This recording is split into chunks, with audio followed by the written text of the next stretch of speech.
Today, we'll be doing a unit meeting activity called Vortex from the topic Magnificent Machines with our friends at the Royal Air Force. Come fly with us and find out how vortexes help us soar through the skies. Create your own vortex air cannon and knock out the competition. What do you think a plane needs to fly? Talk about all the parts an aeroplane has. Wings, wheels, what else? Can you make the shape of an aeroplane using your body? Wings are really important to keep planes in the air.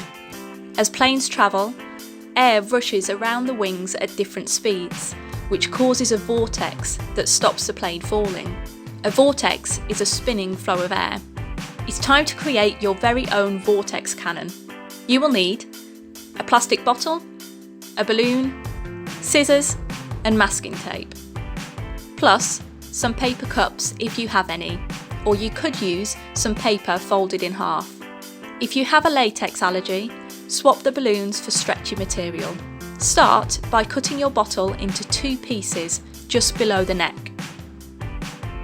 Be careful, the edge of the bottle might be sharp. Put a layer of masking tape around the sharp edge.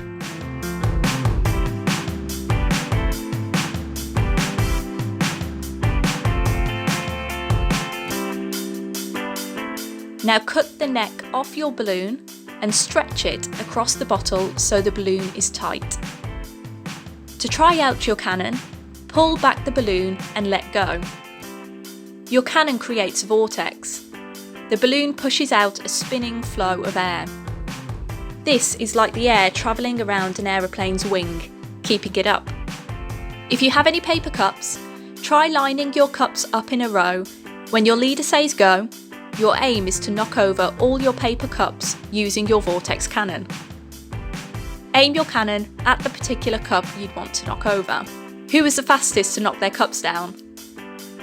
When you're finished, you can dismantle your vortex cannons and recycle the bottles.